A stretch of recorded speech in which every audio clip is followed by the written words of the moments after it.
Why are there thousands of wild cattle roaming the volcanoes of Hawaii? It all started with a single gift from a British sea captain to a king. Here's how a handful of cows turned into 25,000 wild cattle and ultimately created Hawaii's very own cowboys, the Paniolo. So, are there really wild cattle in Hawaii? Yes, there are thousands of wild cattle still living in the remote, high-altitude forests of Hawaii's Big Island, often called the Vancouver Bulls. They descended from cattle given to King Kamehameha I over 230 years ago by British sea captain George Vancouver in 1793. For most visitors, Hawaii is synonymous with white sand beaches, swaying palms, and luxury resorts. But high up on the volcanic slopes, a completely different ecosystem exists. These rugged, densely forested uplands are home to a massive population of cattle that have completely reverted to a wild state. Unlike the docile dairy or beef cows you might see on a typical pasture, these animals are wary, incredibly agile, and can be highly aggressive when cornered. They have spent generations adapting to the harsh volcanic terrain, navigating razor-sharp lava fields with ease. While tourists rarely see them because they dwell far off the beaten path in restricted forest reserves, local hunters, hikers, and state conservationists encounter them regularly. These animals have become a permanent resident of Hawaiian Island's wilderness. But how did these massive beasts, native to Europe and the Americas, end up roaming a tropical Pacific archipelago in the first place? To understand their presence today, we have to look back into an historical diplomatic gesture, a royal gift that would forever change the ecology, culture, and economy of the Hawaiian Islands.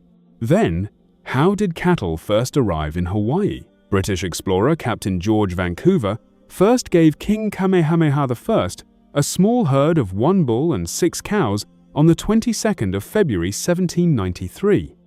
And another 4 bulls and 8 cows were landed at Kealakekua a year later around mid-February to early March in 1794 to further increase the population and encourage exponential growth. These first animals were not the British breeds we often think of today. Instead, they were long-horned cattle of Spanish-Mexican origin, which Vancouver had acquired from the Spanish mission in Monterey, California.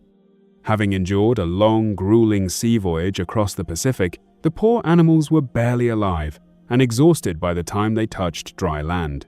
Initially, Vancouver landed a bull and 6 cows on the 22nd of February 1793. Realizing the fragility of this initial pair, he returned the following year, landing more animals at Kealakekua to ensure the herd's survival. But why did Vancouver go to such extraordinary lengths to transport these heavy animals across the ocean? The gift was a highly calculated move of goodwill. Vancouver wanted to establish a reliable, sustainable food source in the mid-Pacific.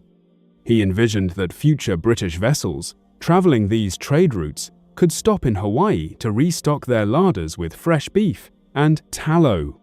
At the same time, King Kamehameha I, who was in the middle of his campaign to unify the Hawaiian Islands under a single rule, saw these strange, powerful creatures which the Hawaiians initially called pua'apipi, or beef pigs, as a highly valuable royal asset. Then, why did Kamehameha ban hunting the cattle? Kamehameha placed a kapu, a sacred royal taboo, on killing the cattle so the herd could multiply, establishing a ban meant to last only 10 years, but which ultimately lasted 37 years. In Hawaiian culture, a kapu was not merely a rule. It was a sacred law of absolute authority. Breaking a royal kapu was an offense that carries a heavy punishment, death. Vancouver had strongly advised the king to protect the struggling herd for a decade to allow them to adapt to the environment and breed. Kamehameha, as a wise king he, recognizing the long-term value of a domestic food supply, agreed and strictly enforced the heavy decree. What followed was a masterclass in ecological math. No wolves, no mountain lions, and, because of the kapu, no human hunters dared to even look at one, talk less of kill one. Left completely undisturbed on the fertile volcanic slopes, the cattle began to multiply at an explosive, exponential rate.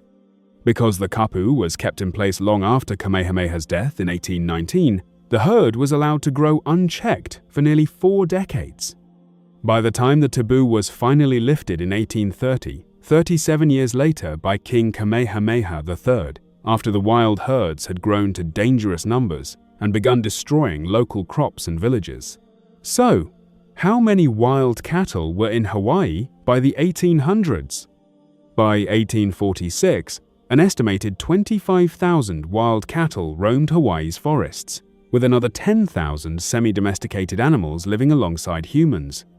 With populations soaring into the tens of thousands, the feral herds triggered an ecological and agricultural crisis. A massive wild bull could easily weigh over 1,200 pounds, sporting a fearsome horn spread of up to 6 feet.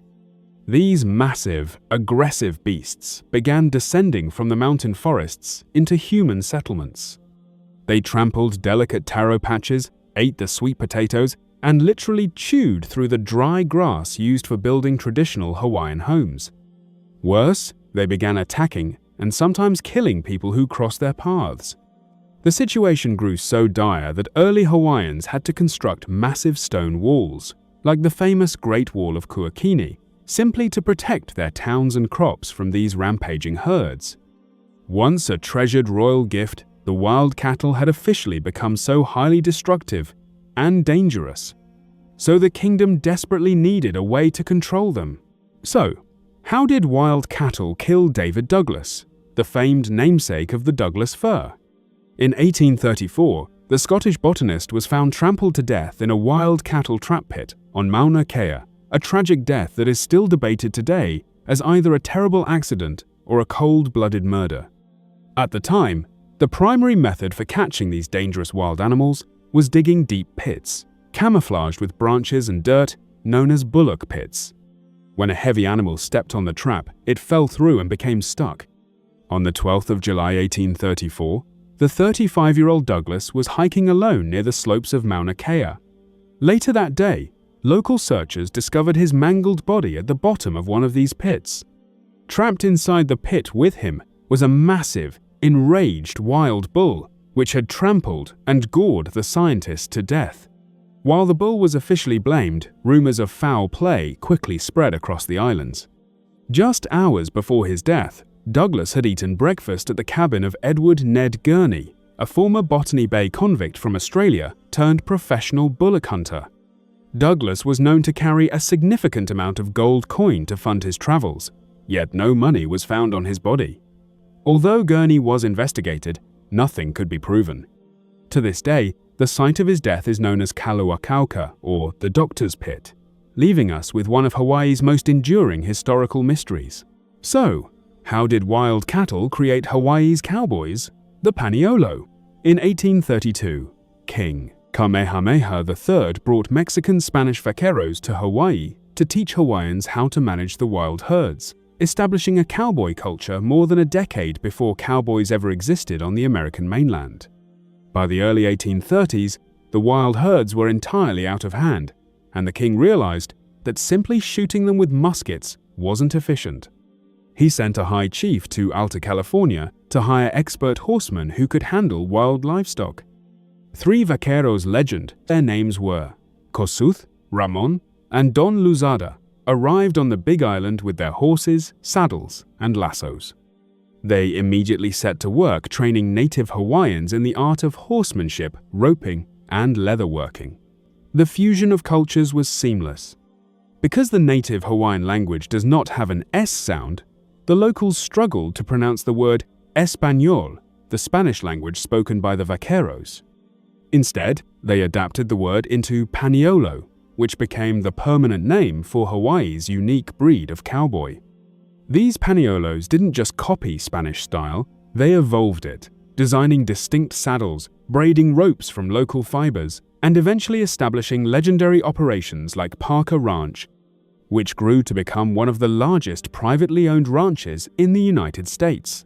So, do wild cattle still live in Hawaii today?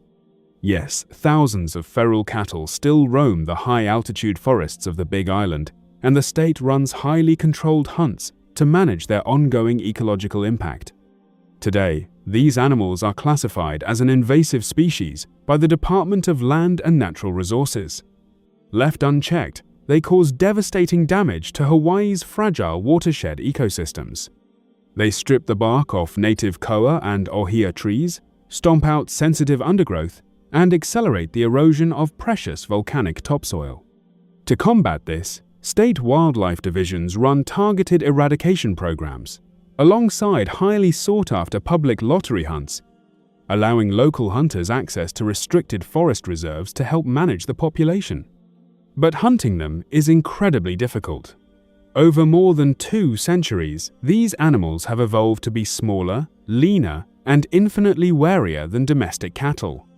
They possess acute senses, can run effortlessly through thick, jagged lava fields, and will readily vanish into the dense fog at the first scent of a human. What started in 1793 as a well-meaning gift of just a few cattle from a British captain to a king ended up reshaping an entire archipelago. The next time you look up at Hawaii's beautiful volcanoes, remember that beneath that tropical canopy lies a 200-years-old story of kings, cowboys, and the wild herds that refuse to be tamed.